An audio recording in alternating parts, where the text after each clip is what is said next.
por aceptar esta entrevista para conocer su experiencia en la implementación de políticas educativas relacionadas con la educación inclusiva dentro de la institución educativa Agustín Cuesta Vintimilla.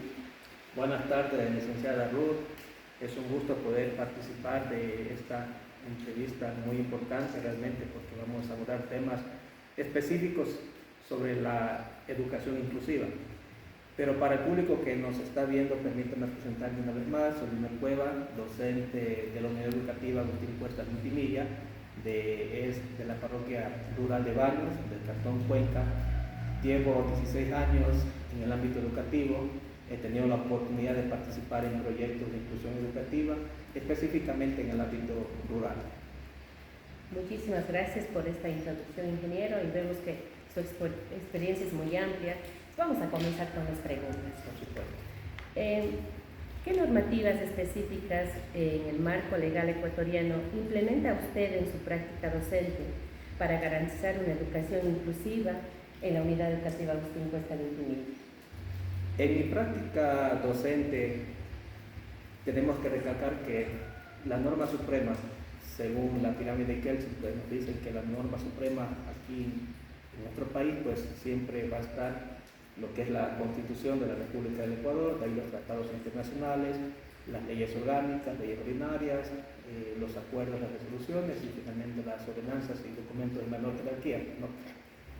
Principalmente pues lo que establece la Constitución del Ecuador.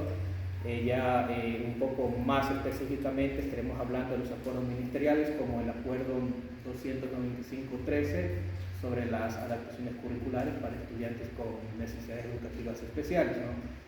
Ya que esto ha sido fundamental para nuestro trabajo diario, ya que en este documento establece las directrices que tenemos que aplicar con las diferentes necesidades que tenemos como estudiantes, ¿no? Ya que hay necesidades que son permanentes, necesidades transitorias, y más que nada este documento busca es la armonía, ¿no? Y tratar de cerrar esa brecha entre la educación ordinaria y la educación inclusiva. Lo que este acuerdo también busca es que no se dé la educación inclusiva solamente en centros especializados, sino que también se la dé en el convivir diario con los estudiantes que se da en las educaciones regulares. Por supuesto, dentro de esa institución existen estudiantes con necesidades educativas especiales. Sí. ¿En qué ámbitos? Ya, cabe recalcar que el tema de necesidades educativas especiales es un tema sumamente amplio, con muchos debates que se tiene que de alguna manera ir ya conceptualizando, porque al decir necesidades educativas especiales, pues también tenemos que diferenciar lo que es una necesidad educativa especial de lo que es una necesidad educativa con adaptabilidades, necesidades educativas transitorias. Es tanto así que este investigador en educación inclusiva, Gonzalo Echeita, ¿no?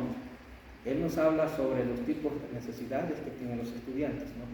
No es lo mismo una necesidad, por ejemplo, a una persona que tiene condiciones físicas limitadas, como por ejemplo situaciones visuales, situaciones del habla, situaciones de movilidad, a un estudiante que tiene una situación de vulnerabilidad por embarazo, situación de enfermedad o situaciones de pronto por cuestiones, psicológicas.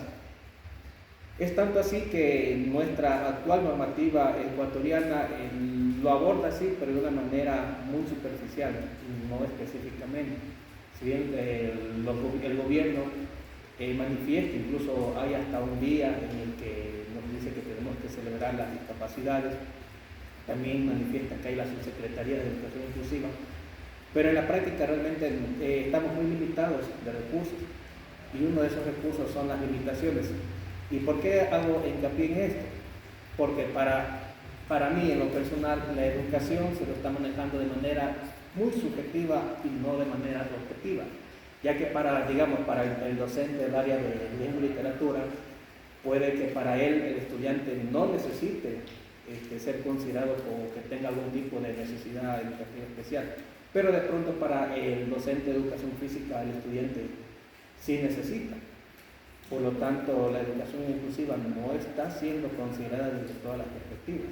No olvidemos lo que dice este famoso investigador en neurociencias, Howard Gardner, sobre las inteligencias múltiples, cosa que no estamos, digamos, desde la práctica docente no se ve que hay este tipo de análisis.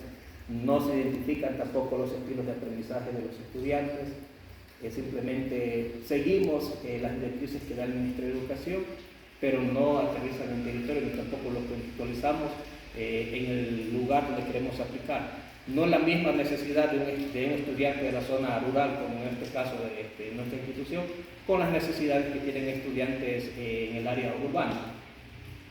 ¿Ya? Usted lo puso todo realmente en el territorio donde nosotros nos desempeñamos. ¿De qué manera los acuerdos ministeriales del Ministerio de Educación del Ecuador hablan sobre inclusión, se adaptan a las particularidades de una institución rural como la nuestra? Bueno, hay que abordar desde el ámbito no solamente de la enseñanza, sino también desde cómo se evalúa. En nuestra institución nosotros aplicamos lo que anteriormente se conocía como el DIA, Documento Individual de Adaptación Curricular. Pero ahora lo que nosotros hacemos es esta metodología que prácticamente no es tan nueva, ¿no? Sino que ahora ya se le empieza a aplicar, como es la metodología del DUA. Prácticamente lo que hacemos es basarnos en estos principios de representación, principios de lo que es la adaptabilidad, pero en el acuerdo ministerial 2019-20 pues habla sobre cómo evaluar a los estudiantes, y prácticamente la evaluación que nosotros hacemos es apegado al contexto rural, se podría decir. No es lo mismo un estudiante de la ciudad que un estudiante que está en la zona donde se practica más la agricultura, el ganado, que en una zona urbana donde prácticamente ahí tienen otras formas de convivencia, ¿no? Nosotros también a través del TUA pues utilizamos lo que es materiales concretos, hablemos en el área de matemáticas, lo que es las representaciones, utilizamos lo que son metodologías como la metodología de algoritmos y también lo que es la metodología de heurística, hablando en el área de matemáticas. Pues, y en el área de lengua, pues los docentes del área trabajan lo que son el componente del habla, de leer, de escribir, y como lo manifiesta en la pregunta anterior, hacemos en lo posible y tratamos de considerar las recomendaciones de las inteligencias múltiples y más que nada enfocarnos en cómo los estudiantes aprenden, con los estilos de aprendizaje que estos tienen, ¿no? Que puede ser visual, auditivo o el kinestésico. Y dentro de la institución se da mucha importancia a la inclusión. Trabajamos nosotros con adaptaciones curriculares, con evaluaciones diferenciadas, y esto se está dando seguimiento por parte de las autoridades dentro de la institución. Sí, cabe recalcar que como institución sí lo hacemos, no más que nada para dar cumplimiento al artículo 262 del reglamento a la LOI, ¿no? Que establece los servicios que tienen que darse en las instituciones educativas. Si bien tenemos un modelo de atención, tenemos docentes de apoyo a la inclusión educativa, ¿no? Pero este no es, se podría decir, suficiente para la cantidad de estudiantes que tenemos. Es un docente que nos acompaña 2 veces por día, pero estas veces no es jornada completa, sino es media jornada. Y por parte de las autoridades pues ha habido el acompañamiento, ha habido el asesoramiento, ha habido lo que es también la capacitación con nuevos enfoques, nuevas técnicas para aplicar en el aula. Eso es muy positivo y va a mejora de la institución y a atender a estos grupos prioritarios. Continuamos con la siguiente pregunta. ¿Cuáles son los principales desafíos legales y normativas que ha enfrentado al implementar prácticas inclusivas en la zona rural de nuestra parroquia? Bueno, como lo manifesté anteriormente, en el reglamento, específicamente en el artículo 229, nos habla sobre la necesidad de las capacitaciones constantes, ¿no? Si bien la ley nos dice que tenemos que capacitarnos constantemente, pero el Ministerio no asigna los recursos como tal. O sea, tenemos una plataforma como el Me Capacito, donde todo de manera visual, pero lo visual llevarlo a la práctica, al terreno, a un taller vivencial, no lo hay. Entonces, ese es uno de los desafíos legales que tenemos, porque si bien la parte legal nos dicen que tenemos que aplicar, en la parte, digamos, ya de la práctica docente estamos muy limitados. Ingeniero Junior, yo le agradezco muchísimo por todo su conocimiento que comparte en esta entrevista, y créanme que le felicito de la manera que ustedes están llevando a la inclusión dentro de la institución. Muchas gracias, licenciada Ruth. Para mí ha sido un gusto poder compartir las partes de las experiencias que como docentes día a día tenemos que enfrentar a los desafíos, ya que la profesión como tal está lleno de muchos sacrificios, muchos desafíos, pero también de muchos aciertos, en lo cual conlleva una gran satisfacción, ya que el ser educador no solamente es estar detrás de una computadora, detrás de un libro calificando tareas.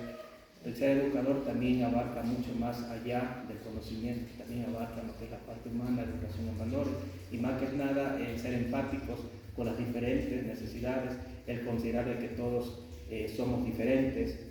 Usted y yo somos diversos, la forma en que enseñamos somos diversos, pero lo que aquí tiene que prevalecer es el respeto y ser empáticos en que lo que el otro puede, yo también puedo hacer. Muchas gracias.